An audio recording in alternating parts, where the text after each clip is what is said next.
Vasara puikus metas skirti daugiau laiko mėgstamai literatūrai, tad penktadienio Delfi dieną kviečiu užbaigti knyginėjant. Apie visai neseniai startavusi projektą Vasaros knygelionės su Makalmi, vieną iš galimų jūsų vasaros knygų pasirinkimų šiandien papasakos kelionių organizatorius Rimvydas Širvinskas Makalius. Sveiki! Sveiki šį nuostabų penktadienį. Taip, tikrai.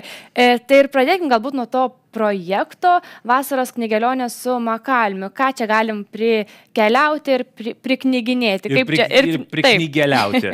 Tai iš tikrųjų, aš labai džiaugiuosi kartu su Alma Litera, kad gavom štai tokią galimybę pakalbėti šiek tiek garsiau apie tai, kad keliauti galima ir fiziškai, sėdant į lėktuvą, į autobusą ar į automobilį, ir taip pat galima keliauti knygų puslapiais. O taip pat galima sudėti ir du dalykus į vieną, tai yra paskatinti visus į savo atostogas, įsidėti knygą ir taip gerai praleisti savo laisvą laiką, ilsintis po pažinties su miestu ar gulint prie baseino, slepiantis nuo saulės kaitrios, kuri dar dėja į Lietuvą neatkeliauja, bet tikėkime jau greitai atkeliaus.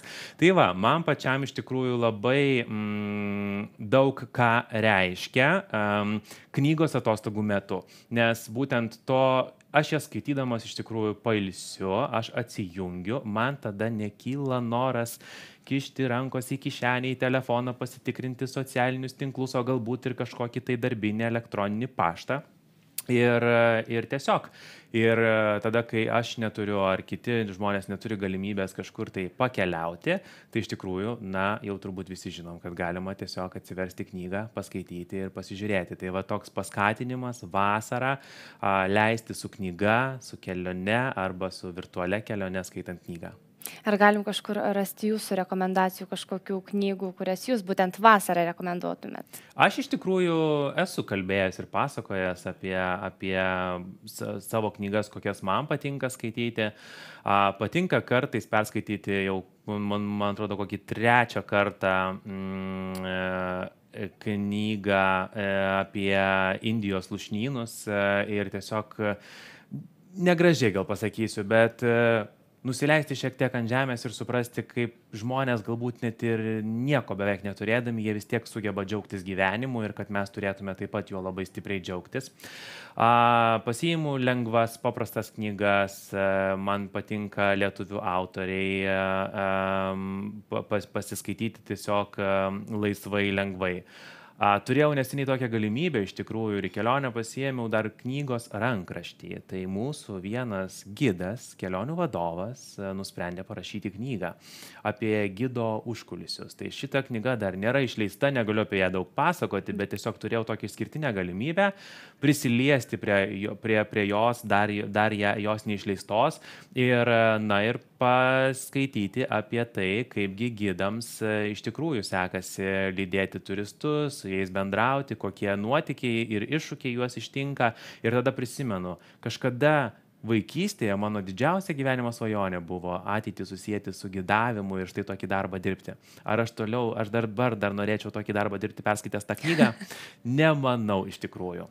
Tai kalbant šiaip jau tada apie tas fizinės keliones, būtent vasarą, aš supratau, skaitot knygas vasarą ir kažkur mintimis nusikeliat, bet vasarą daugiau laiko renkatės praleisti toj mūsų Lietuvoje ar vis tik užsienyje? Aš iš tikrųjų stengiuosi vasarą leisti mūsų Lietuvoje. Turim trumpą vasarą. Man labai patinka oras, man patinka ta gaiva po lietaus, kuri retai kada sutinkama yra kur nors kitur pietų Europoje. Man patinka net ir toks permainingas oras, kuris yra šį mėnesį, nors visi stengiasi nuo jo pabėgti.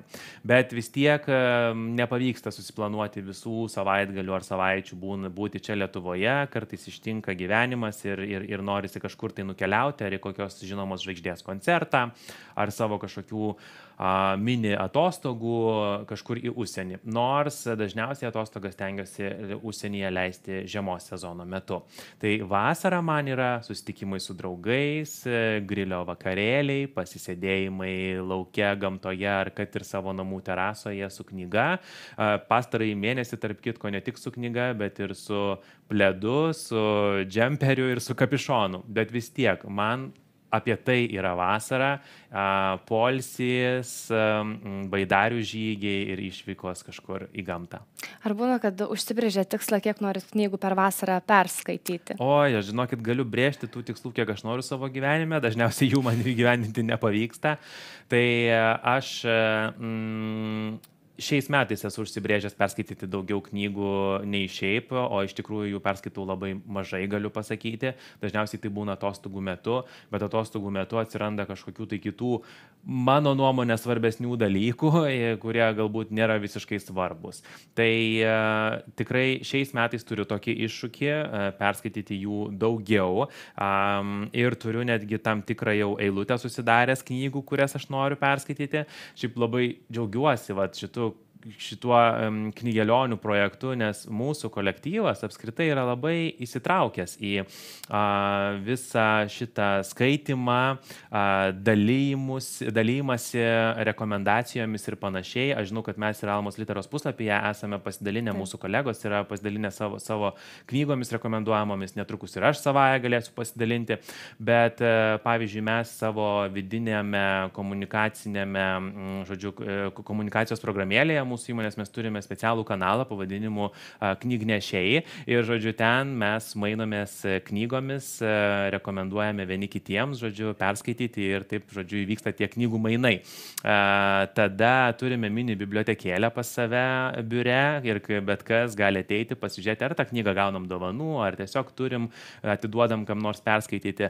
Tai iš tikrųjų labai džiaugiuosi, kad ir mus jau matau ir tas pats kanalas suaktyvėjo ir šiaip mus labiau paskatino skaityti. Būtent tas projektas, tai gal ir įtraukė, būtent paskatino. Ir viskas turbūt susidėjo. Ir vasara, ir šitas projektas, ir tas priminimas skaityti. Dar kalbant apie keliones, kur jūs rekomenduotumėt išvykti lietuviams vasarą, norintiems pabėgti nuo to lietaus, nes matom čia tos vasaros dabar netaip ir sulaukiam kol kas. Kokios kelionių destinacijos?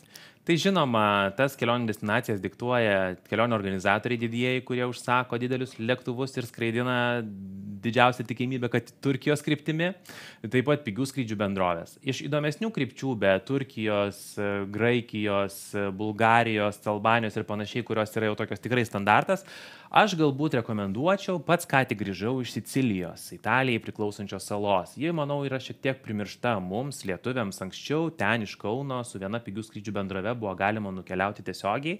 Dabargi kita skrydžių bendrovė iš Vilniaus paskelbė tokius pat tiesioginius skrydžius po kelių metų pertraukos. Ir aš matau susidomėjimą.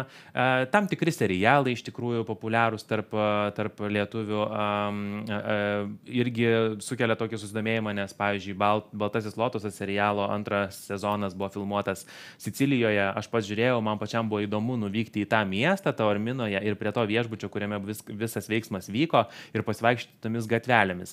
Tai iš tikrųjų lygiai tas pats buvo ir su užstrigo dabar serialu, kuris buvo Dubrovnike filmuotas. O jie dabar labai populiarus, užstrigo dabar pavadinimas, bet iš tiesų filmai, holivudiniai, taip pat serialai, jie taip pat sukelia šiokį tokį susidomėjimą, tai matau dabar tokia banga ir pigių skrydžių bendrovės dar truputį padiktuoja, yra Sicilija, sala. Taip. Ir dabar aš tikiu, kad į Siciliją tikrai galėtumėm pasiimti vieną knygą, kurią šiandien knyginėjimo rubrikoje aptarsim taip trumpai. Karštas autobusas, lietuvių autorės knyga. Ar galit mums šiek tiek papasakoti apie ją ir rekomenduotumėt ją įsidėti savo lagaminą, tarkim? Beprotiškai rekomenduoju ją įsidėti į lagaminą. Aš pats jos dar iki galo neperskaičiau, įpusėjau, todėl kad būtent vykau į Italiją praėjusį savaitgalį ir būtent Italijoje vyksta šios knygos veiksmas. Man nepatinka per daug atskleisti ir pasakoti apie knygą, nes paskui bus neįdomu skaitytojams skaityti, bet tiesiog tai yra 6 žmonių istorija, kelionė, bet greičiau turbūt ir nemažai komedijos ir tokio talento aprašyti įvairiausias gyvenimiškas situacijas, su kuriomis galbūt ir mes kiekvienas susidurėme. Ir Jurga tą gebo labai puikiai padaryti. Autorė Jurga Baltrukonytė, kuri mano taip pat yra ir draugė puikiai. Ir aš pats esu su ja keliavęs į 3 keliones. Ir aš matau, kokių ji nuotykių sugeba patirti tose kelionėse, kokių net man nepavyko per daugybę metų. Ir iš tiesų tie nuotykiai ir pasirodo, sužinojau, kad tikros istorijos yra aprašytos šitoje knygoje. Tai tie, kas nori labai smagiai praleisti laiką skaitant knygą, karštas autobusas, tie, kas nori nukeliauti mintimis į Italiją, tie, kas nori galbūt atpažinti šiek tiek ir savęs toje knygoje, aš jiems rekomenduoju, labai nuoširdžiai rekomenduoju perskaityti šią knygą. Ačiū labai, kad atvyko šiandien pas mus į studiją. Gražios likusios vasaros, gerų skaitinių. Tai labai tikiuosi, kad ir šis mūsų pokalbis jūs, mėly žiūrovai, tikrai įkvėpė griebti į rankas knygą ir savaitgalį praleisti būtent skaitat. Na, o apie knygas ir vasaros knygeliones su Makaliumi šiandien pasikalbėjome su kelionių organizatoriumi Rimvydu Širvinsku Makaliumi.